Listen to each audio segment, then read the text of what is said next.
El narcotráfico, la corrupción, uno de los problemas más grandes en el Chile moderno y que cada vez crece más. Y hace poco, gracias a investigaciones periodísticas y en parte por la policía, se descubrió una herramienta, podríamos decir, toda una cadena de corrupción y de infiltración de grupos de narcotraficantes internacionales de Venezuela, de Brasil, de Colombia y de México que han entrado con mucha fuerza dentro del país. Y la corrupción que han hecho, y que vamos a ver que esto implica el fracaso total de la guerra contra las drogas, que en todos los países donde lo hacen es un fracaso total, que solo beneficia usualmente a grupos de poder, lobistas, como también a los mismos narcos, ha generado al mismo tiempo infiltración y corrupción en carabineros, donde se han filtrado casos, en los jueces, en políticos y en numerosas instituciones del Estado en todos los ámbitos donde el narcotráfico de a poco, incluso en el ejército también en los niveles medios y bajos, se va infiltrando cada vez más. Y esto es sumamente peligroso porque muestra cómo la guerra contra las drogas que se está dando en el último tiempo, lo único que ha hecho es degenerar aún más la estructura del país, generando al mismo tiempo que esa guerra genere una caída en las instituciones, mayor corrupción y que mientras más tiempo se mantiene y mientras más la recrudecen, más se fortalecen los narcos, más aumentan las muertes y más aumenta la corrupción. Todo eso lo vemos a continuación, al mismo tiempo que Boric anunció mano dura contra el narcotráfico. Pero antes, quisiera agradecerle al suscriptor Segundo Demir Meneses Acuña, que se convirtió en el suscriptor más reciente en decidir hacer un aporte mensual al canal a través de la comunidad de YouTube.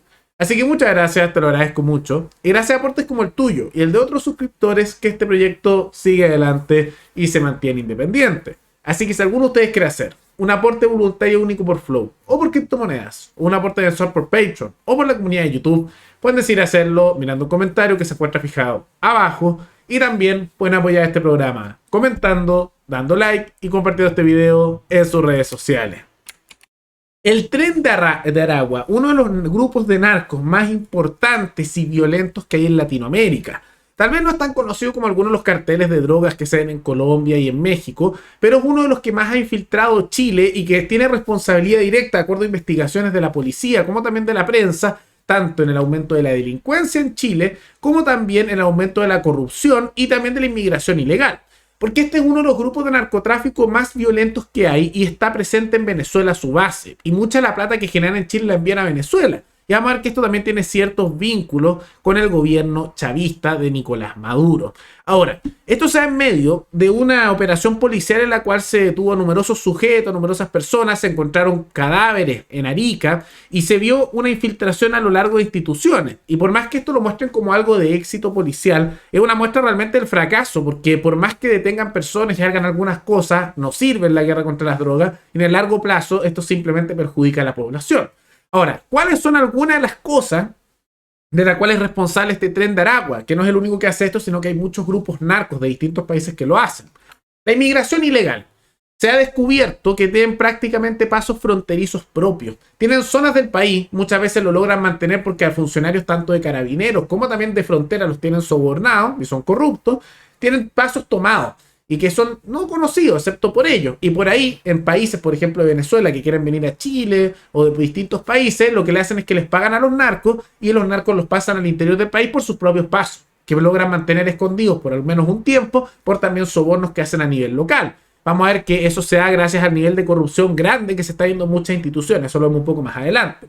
Pero estas personas se da paso a otra cosa, tráfico de personas, porque también muchas de estas personas que las ingresan ilegalmente a Chile, posteriormente las redistribuyen los narcos a distintas partes de Chile, al norte, al centro o al sur. Y ahí los obligan a hacer, por ejemplo, prostitución. Es tráfico de personas. Es un movimiento forzoso de personas que hacen y después los amarran a los narcos y los utilizan también para otros negocios. A través de la prostitución de narcos que hacen ahí. ¿Qué pasa después? Lo utilizan para encontrar clientes y ver los que tienen más ingresos y después los extorsionan. Y así empiezan a hacer conexiones. Al mismo tiempo hacen una serie de infiltraciones en el norte con armas violentas y hacen muchos ataques. Se descubrió, por ejemplo, que por culpa de estos narcotraficantes, al igual que otros grupos, más del 50% de todos los homicidios que ocurren en la región de Tarapacá y en gran medida porcentajes altos de todas las regiones del norte son por los narcos y por peleas asociadas a los narcos. No es por otros temas, es asociado a estos grupos de narcos que solo se sostienen por la guerra contra las drogas y la prohibición de las drogas. Si se legalizaran esto no pasaría. Vamos a ver el caso de Portugal más adelante. Y al mismo tiempo que ocurre eso, está el problema de la corrupción. Porque hemos visto que el narcotráfico y la fracasada guerra contra las drogas ha generado una degeneración total en todas las instituciones chilenas. Se ha descubierto cada vez más y a lo largo de los meses y los años que Carabineros de Chile en sus mandos medios y bajos, todavía los altos no, pero los altos tienen corrupción de otro estilo, en que se roban platas públicas, pero los grados medios y bajos hay muchos vínculos con, no todos, pero grupos importantes con narcos, tráfico de armas. Hacen acuerdos para no perseguirlo y hay muchos vínculos con sectores de Carabineros. El ejército, lo mismo, armas, armamento militar. Uno se pregunta cómo los narcotraficantes tienen armamento militar. Algunos lo traen de afuera, pero otro también es por vínculos nuevamente en los cargos medios y bajos que tienen vínculos con el narcotráfico y trafican armas para narcos. Se ha descubierto también en el último tiempo gracias a la prensa. Al mismo tiempo, ¿qué otras cosas vemos que ocurren? Que hay justamente casos asociados a los jueces.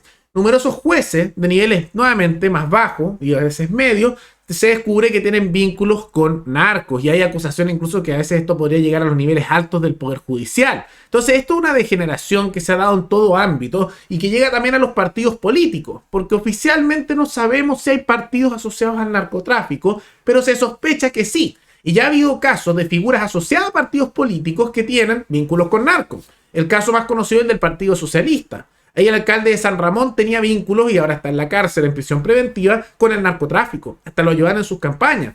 Y es un secreto a voces que en numerosas municipalidades, tanto izquierda como derecha, los narcos se meten con los políticos y se sospecha, aunque no se sabe oficialmente, que habría partidos con vínculos con el narcotráfico. El que siempre se habla, aunque todo esto sospecha, ¿no? Es el Partido Socialista. No hay nada oficial, pero todos lo sospechan por las cosas que ocurren. Y se sospecha también que otros partidos podrían estar en la misma situación. Pero como vemos, es una corrupción que llega a todos los ámbitos de la sociedad. Es una degeneración total que se ha dado en eso. Y en medio de todo esto, hay también vínculos con Venezuela y con el gobierno venezolano. Ahora, algunos tratarán de decir como que los narcos trabajan para el chavismo y para Maduro. Y no es así, no es así. En realidad es casi como una colaboración forzosa. ¿A qué me refiero con esto? Que en medio de toda la situación crítica en que está Venezuela por sus malas decisiones en general en el pasado, necesitaban plata, necesitaban dinero. Y ya vieron que se asociaron con los rusos, que se asociaron con los chinos, con Irán, todo por tratar de ganar plata. Y ahora con los estadounidenses nuevamente va a intentar nuevamente generar ingresos, se han vuelto la chaqueta. Pero también se asociaron con narcos. Y no es que los narcos trabajen para el gobierno chavista, sino que el gobierno chavista lo que ha llegado es a un acuerdo con grupos narcos, como este del Tren de Aragua, en que hay ciertos territorios en Venezuela en que se los cedieron. Ahora, oficialmente siguen siendo parte del Estado venezolano, pero lo que hicieron es dejarlos sueltos y bueno, ahí quédense ustedes y hacer lo que quieran. Y a cambio de eso, estos grupos narcos le pagan al gobierno venezolano algo así como un arriendo por esos territorios. ¿Y de dónde sale la plata para eso? De esas operaciones que hacen en Latinoamérica. Entonces, indirectamente se beneficia también la dictadura chavista de todo esto, porque con esta fracasada guerra contra las drogas generan ingresos los narcos y parte de esos ingresos se los llevan a Venezuela, donde están oficialmente estos grupos, y posteriormente una parte se va para el gobierno venezolano, no porque dirijan, sino porque les pagan las cuotas para poder operar ahí. Es como que les dieron una base de operaciones y cambian y pagan una cuota por eso. Eso es lo que se está haciendo. Y ante todo esto, Gabriel Boric anunció mano dura. En vez de hacer un cambio profundo, en vez de empujar la despenalización y posterior legalización de drogas para realmente hacerle un daño a los narcos y proteger las libertades individuales, decidió seguir con la misma postura que se ha hecho durante el gobierno de Piñera y en realidad todos los anteriores. Mano dura con el narcotráfico. Pero ahí no está la solución, porque la verdad es que eso no sirve. Llevamos años con eso. Años. Y mientras más tiempo continúa la guerra contra las drogas y continúa estas prohibiciones, lo que hemos visto en la práctica es mayor corrupción en carabineros, militares, jueces, partidos políticos, aumento de los homicidios, aumento de la delincuencia, tráfico de personas. Y todo porque por más que hagan operaciones, muchas veces con casos de corrupción entre medio, no desaparece el narcotráfico, solo crece. E incluso termina ocurriendo como pasa en países como México, en que se fortalecen por la prohibición y que ellos no quieren que se legalice porque saben que se les acabaría el negocio. Y sabemos esto, por ejemplo, en los países donde, por ejemplo, han despenalizado todas las drogas y hay numerosos estados de Estados Unidos donde están empezando a legalizar todas las drogas. ¿Y cuál ha sido la consecuencia? Tenemos un ejemplo en Portugal que lo hizo desde la década de los 90, ya lleva más de 20 años, mucho más de 20 años, con la despenalización total de drogas. Y eso que era el país antes de su despenalización y su política pro libertades individuales y anti guerra contra las drogas, era el país con, en Europa, la mayor cantidad de enfermedades asociadas a las drogas. SIDA, al mismo tiempo tenían problemas con los niños en consumo de drogas, delincuencia, corrupción y tenían también muchos problemas asociados al consumo de drogas. Y los narcos. ¿Qué pasó cuando despenalizaron totalmente?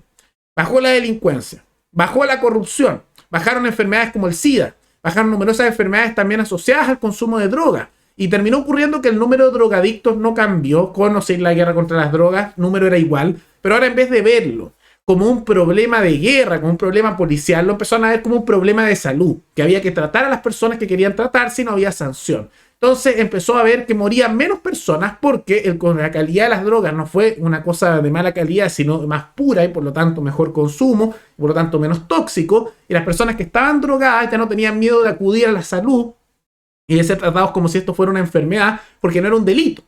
Y se dio una mejor situación en todo ámbito. Y ahora Portugal en el último tiempo ha surgido mucho, está bajando mucho la pobreza en ese país a lo largo de los años, se han tomado políticas también que son muy amigables para los negocios, han bajado harto los impuestos, es muy seguro el país y al último tiempo está ocurriendo que personas de todo el mundo se están yendo a Portugal porque se ve como un país muy amigable en todo ámbito, ¿no? Y con una política a favor de las libertades individuales.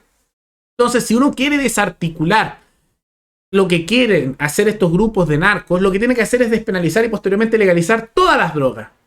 Porque lo que ocurre ahí es que les destruyes el negocio. Los que se drogan van a estar haciéndolo igual. Pero hay un tema incluso moral de fondo. Las personas tienen derecho a poder decidir qué hacer con su propio cuerpo. Tienen derecho a decidir qué consumen. Hay personas, por ejemplo, que se emborrachan y consumen en exceso y pueden terminar mal. Sí, pero también es su decisión. De la misma manera que hay personas que consumen en exceso cigarrillos, o hay personas, por ejemplo, que comen en exceso comida chatarra y se convierten en unas bolas de grasa. Y no creo que eso sea sano. Creo que es una pésima idea, igual que consumir droga. Pero están en su libertad individual de hacerlo. Es un tema moral de fondo de poder permitir que las personas tomen sus decisiones individuales y que no afectan directamente a otras personas.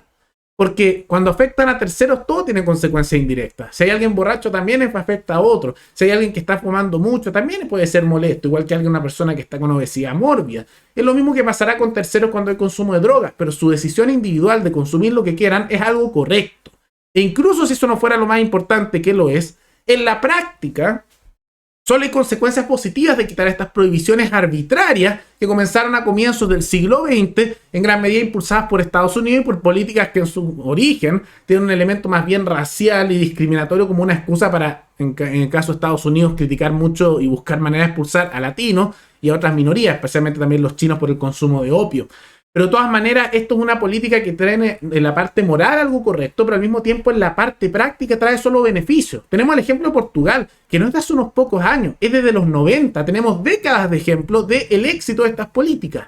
Y ahora vamos a ver también en el tiempo lo que numerosos estados de Estados Unidos han comenzado a hacer, que es legalizar drogas como cocaína, heroína, y las legalizan, nada de penalizar, también con resultados positivos, porque los narcos empiezan a caer. Y es por eso que en países como México, cuando hay gente que empuja a políticos la legalización de las drogas, los narcos se les lanzan encima. Porque termina ocurriendo que les destruirían el negocio y no les conviene eso. Les conviene la situación actual. Y tan solo para darse cuenta es cosa mirar lo que ocurre en Chile. Guerra contra las drogas hace años, prohibiciones. Incluso vemos dentro de la izquierda y la derecha que no hay mucho interés de empujar en la liberalización de temas. Y en tema de la marihuana tampoco, o sea, les cuesta mucho, incluso dentro de la izquierda que dicen apoyar esas cosas, no se han movido mucho por eso. Y lo que hemos visto en la práctica es mayor consumo de drogas que antes, mayor corrupción, se corrompen las instituciones policiales, militares, judiciales y políticas, y no se gana. ¿Y cuál es la solución de esto? Hacer lo mismo que llevamos haciendo siempre, más mano dura contra las drogas. Ese es el camino Boric, un camino fracasado, un camino inmoral, y además una voltereta porque él dijo que iba a empujar la despenalización de la marihuana y empujar en la idea de no ser tanto la guerra contra las drogas. Bueno, se ve que era mentira y iba a empujar lo mismo que ha habido antes, y eso solo va a llevar al fracaso. Ahora yo sé que lamentablemente, como Chile todavía tiene una posición muy conservadora en esto, no se va a empujar en esa dirección, exitosa, que fue el caso portugués. Pero por lo mismo, tengan por seguro que en los próximos años va a aumentar aún más este problema. Van a aumentar más los homicidios, la corrupción y la infiltración institucional de los grupos de narcos. Porque al permitir que se continúe con esta prohibición, solo va a empeorar aún más la guerra contra las drogas y va a empeorar la situación a nivel local. Y una lástima porque la solución es la correcta a nivel moral como práctico. Despenalizar y posteriormente legalizar y que se vea como un problema de salud, no como un problema a nivel de guerra, a nivel de policía. Y incluso después de todo eso, además tendría lo positivo que se podrían generar muchos puestos de trabajo asociados a toda esta producción. Pero bueno, vamos a seguir con la guerra contra las drogas, va a morir más gente, va a haber más corrupción y por el consumo de sustancias que individualmente uno decide, vamos a tener consecuencias nefastas como el aumento aún más de la corrupción en instituciones policiales, militares, judiciales y políticas. Deberíamos seguir el ejemplo portugués, pero bueno, no se está haciendo. Pero ¿qué les parece esta situación? ¿Qué les parece esta crisis y la decisión de poner mano dura por parte de Boric? ¿Positiva? ¿Negativa? Todo eso coméntenlo abajo. Y recuerden que pueden recomendar algún tema, alguna noticia, tanto de Chile como de otros países, para otro video. Nos veremos en el siguiente programa. Hasta luego.